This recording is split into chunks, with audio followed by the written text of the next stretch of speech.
This is Racquetball Tim again. We are doing another video analysis. This time we'll be doing it for Tim, who also has an awesome name like mine. He flies into Las Vegas a couple times a year. You've seen some of his other video analysis on my YouTube channel. This is his most recent one, and we're going to be looking for some improvement and for some progression, and then to maybe see where his game's at and see if I can help him out with shot selection, mechanics, stuff like that. He'll be playing against another one of my students back here with the bandana on, Ty. And they're both roughly B players. Let's see how they do.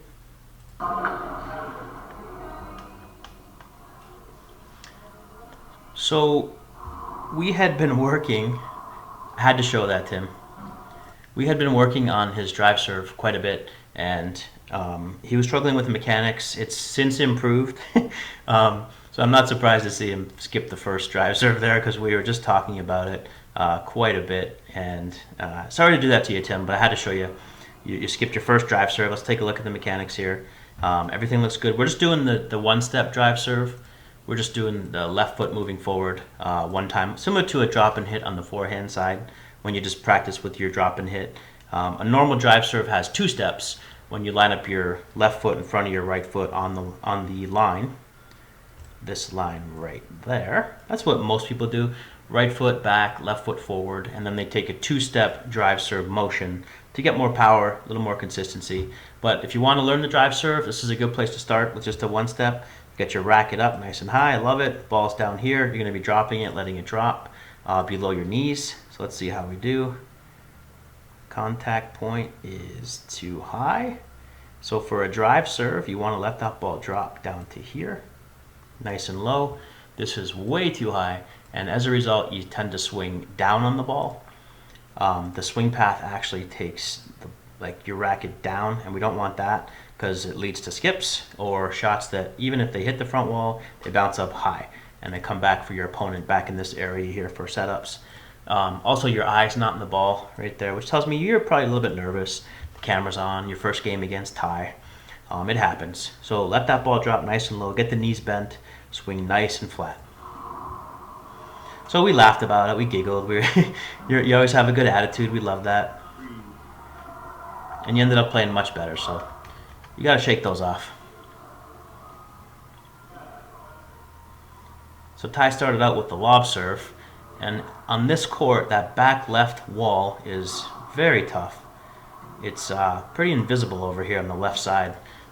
It's a reflection, you can see yourself. You lose the ball a lot. It's kind of like the Bermuda Triangle of the racquetball court. You can see the effect of it right there. You kind of lost the ball there. But there's something I will help you with here. We'll fix real quick. Okay, when you're crossing over to return lob serve or any serve, your racket should already be up. You're going to hear me say that a lot. We've said it before, to get that racket up right behind your ear back here so that you're ready to swing. So you have it down, you have it down.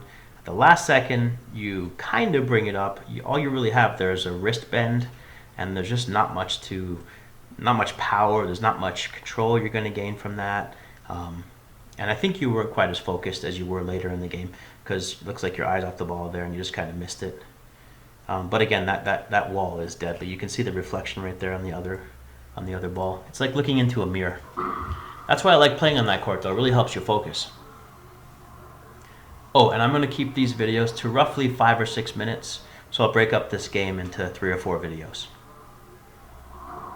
Ty's got a very good Z serve to the backhand. I thought you did a nice job returning it there. That was an excellent ceiling ball, too. Really well done. Ceiling ball is the right play on that. Unless you have a good read on it early, you can get to it, and you can drive it down the line. It's a little better drive serve. Ty's backhand's pretty deadly, though, and that was a hinder. Good call. If you're going to hit a serve to his backhand, you want to keep it off the back wall.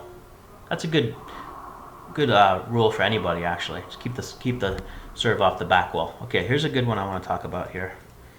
You're going to do this a few times. I want you to see this on video. We talked about this as well. So the serve comes off the back. You know your opponent's going to be just drilling this ball. It's an offensive opportunity for them.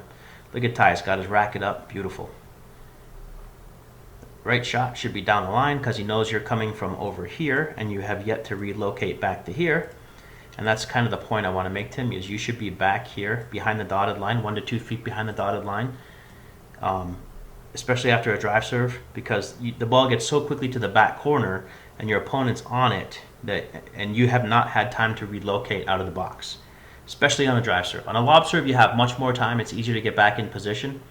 On a drive serve, though, you got to hustle back. Get back in position. This shot was okay by Ty. Like, he hit a pretty good pass here, but look where your feet are as he's shooting the ball. You're too far forward. We want you back here 1 to 2 feet behind the dotted line. We're going to give up the pinch. If he hits a nice pinch kill off that, more power to him, no problem.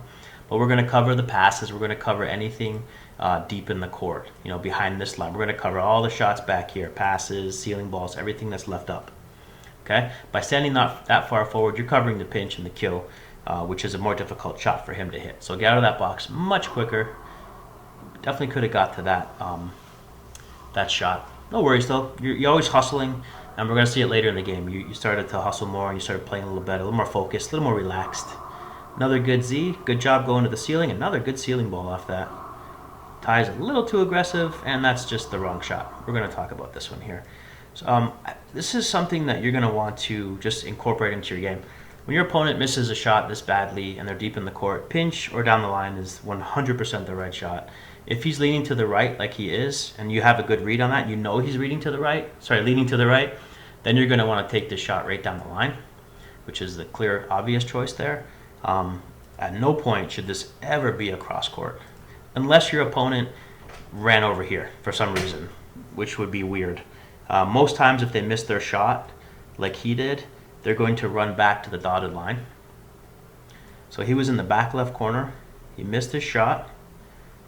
He's definitely going to run back to the dotted line. If he doesn't get back to the dotted line in time, then pinch would be the right shot.